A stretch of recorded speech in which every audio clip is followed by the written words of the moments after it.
સમયની બલિહારી બાપુ એવી છે. કહેવાનો મારો અર્થ એ છે કે કૃષ્ણ પરમાત્માની કથા છે એટલે આપણે એકાદી વાણી કૃષ્ણ પરમાત્માની લઈ લઈ. કારણ કે જો ભક્તિ ઘણા બધાએ કરી પણ ગંગા સતી ને પાનબાઈની તોલે કોઈ ન હોય. સાધુ ઘણા બન્યા પણ ગોપીચંદ ને ભરથરીની તોલે કોઈ ન આવે. ભાઈબંધ દુનિયામાં ઘણા હશે પણ બાપુ કૃષ્ણ ને સુદામા ને બાપુ તોલે કોઈ ન આવે. એમ દુનિયામાં પીર ઘણા થયા હશે પણ બાપુ એવા જે બે પીર થયા કે સમાધિ લીધા પછી 3 દી પછી જેને જવાબ આપ્યા એવો એક રામદેવજી રણુજાના રાજા અને એક કચ્છનો બારવટીયો જેસલ જાડેજો, આના જેવા કોઈ બે પીર નથી થયા. એક બાપુ ઇતિહાસ તમે ખોલીને જોવો ને, હું તો એમ કહું તમને કઈક પીડા હોય ને, પીડા કઈક ટેન્શન હોય, કઈક ચિંતા હોય તો બાપુ આપણા ગ્રંથોના 2 પાના વાંચો ને બાપુ ચિંતા તમારી વહી જાય. આપણા ગ્રંથોની તાકાત છે બોલા, પણ આપણે કરવું જ કાંઈ નથી. એટલે હું તો બહેનોને કહું કે ઉદરમાં સંતાનનો વિકાસ થતો હોય અને જન્મ થયા પહેલા રામાયણ કે ગીતા કે ભાગવતના 2-5 પાના વાંચો, જેટલો ટાઈમ મળે એટલો. બાપુ આજે જો રામ ને કૃષ્ણ જેવા દીકરા ન થાય તો આપણા ભજન ગાવાનું બંધ કરી દઈએ. આપણા ગ્રંથોની તાકાત જોવી હોય તો, આપણા સંતોની તાકાત જોવી હોય. વયું કાંઈ નથી ગયું, કળિયુગ કળિયુગ બધા સોટ્યા છે એટલે કળિયુગ તમે લાવ્યા છો, તમે સુધરી જાઓ. મને એક ભાઈ કે આ જેસલનો ઇતિહાસ તો જો, આ બધા દુનિયા ડફોળ નથી. શું જેસલે આવું પાપ કર્યો એની સમાધિએ દર્શન કરવા જવું હોય? મેં કહ્યું દુનિયા ડફોળ નથી, તું હું 2 ડફોળ છી. તો પણ મને કે એને જોવો તો ખરા, એનો ઇતિહાસ તો જોવો. પણ મેં કીધું 100 મણ કપા હળગાવવો હોય તો 100 મણ દેતવા જોઈ? તો કે ના 100 મણ નો જોઈ. મેં બાકસ ને એક હળી અડાડી દો એટલે 1000 મણનો ઢગલો હોય તો બળી જાય ને. તો કે ઈ વાત મેં તો ઈને કઈક એવું કર્યું છે, આખી દુનિયા જાય છે, તું હું 2 નહીં જાય ત્યાં કઈ ફેર નહીં પડે. હજી તો આવા ને આવા સંશોધન કરે. બોલો તું જેટલો ડાયો છું ઈ તો કે જેસલ ની વાત જેસલ પાસે જે થયું હોય. હજી તો બાપુ કોઈને પાછું વળવું જ નથી ગમતું રામ. એટલા માટે કૃષ્ણ અને સુદામા ઉજ્જૈનમાં ભણ્યા, બે સાંદીપની ઋષિના આશ્રમમાં. જાણીતો ઇતિહાસ છે, ભાગવત કથા બાપુ વાંચતા હોય એટલે એમાં આવતું જ હોય. પણ આ તમને થોડુંક યાદી કરાવું. સાંદીપની ઋષિના આશ્રમમાં 2 ભેગા ભણ્યા. જો આપણે ભગવાન ભગવાન કરી છે, ઓલો ભેગો ભણતો તો બાપુ ભૂખનો પાર નહોતો. આપણે રામ રામ રામ કરી છે. સીતાજી રામને પરણ્યા હતા, લ્યો આખી જિંદગી મારો દી ન હોઈ ગયો. તો આપણે રામને ભજવા કે ન ભજવા, તમારું મન શું કહે છે? એટલે કાંઈ સાંડી ન જતા, આપણે આપણી રીતે ચાલુ રાખવાનું. કારણ કે આ તો બધું કંઈક અટપટું હોય છે, આપણે એમાં બહુ ઉતરવાની જરૂર નથી. એ સાંદીપની ઋષિના આશ્રમમાં 2 ભેગા ભણ્યા અને સમય સંજોગ અનુસાર 2 જણા જુદા પડ્યા.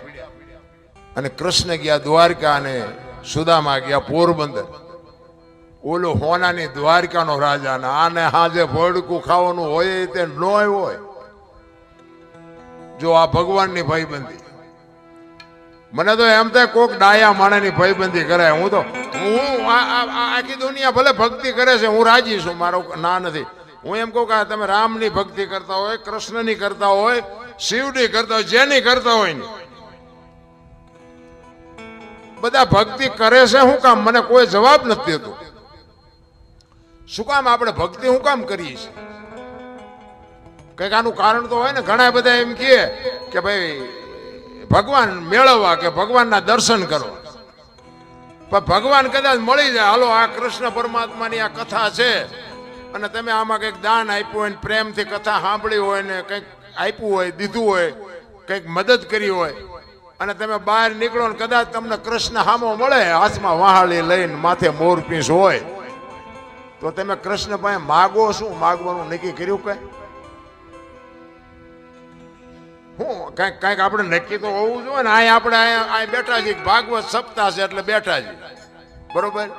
ક્યાંક લગ્નમાં આપણે ગયા હોય કે ભાઈ આ અમારા વ્યવહાર છે, ચાંદલો કરાવવા આવ્યા છે, બજારમાં વસ્તુ લેવા ગયા હોય કે ભાઈ ઘરમાં વસ્તુ ખૂટી એટલે લેવા આવ્યા છે, તો આ કઈક કારણ તો હોવું જોઈએ ને. ભગવાનને મેળવવા માટેનું શું કારણ શું છે?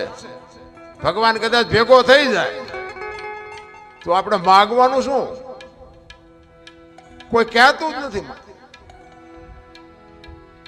જોકે હું કઈ ભગવાન મેળવવા હાટું આ કઈ કરતોય નથી ને મારે કઈ કામ નથી. આ તમારી ભેગો મને બેહાર્યો છે ને, મારે એનું શું કામ હોય? મારું કદાચ અહીંયા અટકે, હું આ ગાડી લઈને આવ્યો છું ને કદાચ મારી ગાડીને પંચર પડે તો એ ભગવાન આવે પંચર કરવા કે તમે કરી દો? મારા ભગવાન તમે હશો. ભલે તમને હુજાડ્યું છે એને, પણ મારે એનું કઈ કામ નથી. સવારામ બાપા એટલે કીધું, ભજનના ભરોસે રહેજે, અંતે ઈ નર ઓપશે, અમર બીજક હાથ લાગ્યું એને કાળ કેમ લોપશે. બાપુ ભજનના ભરોસે હાલવાનું છે. બાકી તો રામા પીર જો આમ ઘોડા ઉપર ભાલું લઈને આવ્યા હોય ને, માથે મુગટ ને લીલો નેજો ને ઘોડો ને, તોય આપણે પાથરા પગે લાગ્યું એમ નથી કે તમે હાસા જ છો, તોય આપણે પૂછવાના. એટલે વસવા તો છે જ નહીં, તો શું એને બોલાવીને કામ છે? એને કોને કે તું અમારું ધ્યાન રાખજે ને 2 ટાઈમ રોટલો દેજે, બીજું શું કામ છે ભલામણ? ઈ સાંદીપની ઋષિના આશ્રમ માંથી 2 જુદા પડે. કૃષ્ણ જાય દ્વારકા ને સુદામો જાય પોરબંદર. ઈ બાપુ ગરીબી ભરડો લઈ ગઈ હતી હો સુદામાને. એમના પત્ની કહે છે, કૃષ્ણ તમારો મિત્ર છે, જાવ નહીં કે છોકરા ખાવું ખાવું કરે, ભૂખ્યા મરી જાય. સુદામા કે ભાઈ હું નહીં જઉં, મારે નો માગવાનું નિયમ છે, અહીંયા જઈને મારે શું કરવું? અને હોનાની દ્વારકાનો રાજા છે, એના કરમ છે ને આપણે ખાવા દાન નથી, આપણા કરમ છે. 2 મણ દાણા આપે તો જિંદગી થોડી ઉતરી જાય? ઈ કે પણ જાઓ, છોકરા મરી જાય કે પણ 2 મણ દાણા આપે તો શું કેટલા દી હાલે? અને આપણા કરમ છે. ઈ કે પણ તમે જાઓ ને, હું તમને કહું છું. એ પણ કે હું મારે નો માગવાનું નિયમ છે, અહીંયા જઈને મારે કરવું શું? ઈ કે તમારા દરણ જોશે તો ખબર પડી જાય છે કે આની પાસે કઈ નથી, આ માગવું નહીં પડે. તો કે ખાલી હાથે ન જવાય, કંઈક લઈ જવું પડે. હું મોટો છું. જો આપણી સંસ્કૃતિ છે, આપણો દીકરો હોય કે આપણો ભાઈ નાનો હોય ને, ભલે બાપુ મોટો બેરિસ્ટર હોય, તમે ભલે વાડીએ નાકા વાળતા હોય, પણ તમે અહીંયા જાઓ ને તો કાંઈક લઈ જવું પડે. કારણ કે મોટા છો, પછી ભલે એક પાર્લેનું પડીકું લઈ જવું, પણ કાંઈક લઈ જવું પડે. આપણી સંસ્કૃતિ છે. સુદામો કે છે, હું મોટો છું, મારે કંઈક લઈ જવું પડે. એમના પત્ની કે કંઈક હોય તો આપણે ન ખાઈ તો અહીંયા હું તમને મોકલવા જોઈએ? નથી એટલે તો મોકલવાના છે. તો કે નહીં જો. એ પાડોશીની બાઈ પાસે બાપુ તાંદુળનું હુપડું ભરી આવે, અને તાંદુળની પોટલી બાંધવા માટે સારું લુગડું નહોતું સુદામાના ઘરમાં. બાપુ એ તો ગરીબી જેને હોય ને ખબર હોય. રામ, કોઈ ગરીબ માણા હોય ને, એને જો બને ને તો બટકો રોટલો આપજો, અને નો આપી શકો ને તો એને બાપુ એની આંતળી તો દુભાવતા જ નહીં. નકર ગરીબની આંતળી ખાવા ધાન નહીં રહેવા દે. ગરીબી કોઈને ગમતી નથી. રામ, બધાને બંગલા ગાડીઓ જોવે છે. તમારે દેવું હોય દેવું, બાકી કોઈની આંતળી નો કકડાઈ, ધ્યાન રાખજો. અને ભગવાને આપણને આપ્યું હોય ને, એમાંથી આપણે બટકો રોટલો આપ્યો છે ને, તો ભગવાન તમને ડબલ કરીને આપશે. બાપુ એક તમે ઈશ્વર ઉપર ભરોસો રાખીને કોઈ ગરીબ માણસને બાપુ આંતળી ઠરે એવું કંઈક કરજો. સુદામો વિચાર કરે છે કે આ બૈરાન પુગાણું નહીં, હવે મારે જવું પડશે. એ તાંદુળની બાપુ પોટલી લઈ બગલમાં દબાવી, ઉઘાડું શરીર છે, એક ધોતડી પહેરી છે, હાથમાં લાકડી છે, ઉઘાડા પગ છે, અને ડગુમગુ બાપુ પોરબંદરથી નીકળ્યો, દ્વારકાના પંથે નીકળ્યો. કાગ બાપુ વાણીમાં એવું લખે છે કે સુદામો કેવો લાગતો હતો. આપણને પૈસાની પથારીઓમાં મોટા થયા છે ને, એટલે ભૂખની ખબર નથી. માગણ આવે ને તો આગળ જા, આગળ જા. આગળ ક્યાં ભોગાવામાં જાય? બટકું રોટલો દો ને, આવડું મોટું ઘર લઈને બેઠા છો, પણ ભૂખની ખબર જ નથી.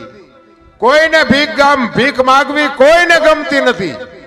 સુદામો વિચાર કરે છે, ડગુમગો દેહ કરી અને પોતે દ્વારકા આવ્યો. એને એમ થયું કે આ બૈરાને પુગાણું નહીં, ઓલો ગમે એમ તો હોનાની દ્વારકાનો રાજા, મારે પહેરવા પૂરા કપડા નથી. અને બૈરા પાસે બાપુ હારા નથી હાલ્યું. સુદામાનું શું હાલે? અને હું તો એમ કહું છું કે બૈરાનું હાલતું હોય સારું, જણનું ઓછું હાલતું હોય ને એમાં મજા આવે, બૈરાનું વધારે હાલે સારું.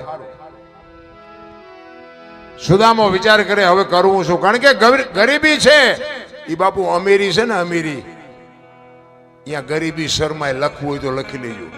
આપણો ભાઈ હોય, આપણો દીકરો હોય કે આપણો કુટુંબી હોય, બાપુ એક જો કરોડપતિ છે ને અહીંયા તમે જાઓ ને એટલે આપણને એમ કે કાલે 10 રૂપિયા દૂધની કોથળી લેતો હોય એટલે, પણ હું તો તારો મહેમાન છું, એ તું આપણે શું ગણસ, એમ તારા નોકર છે, એ આપણી પાસે 10ની કોથળી મગાવે.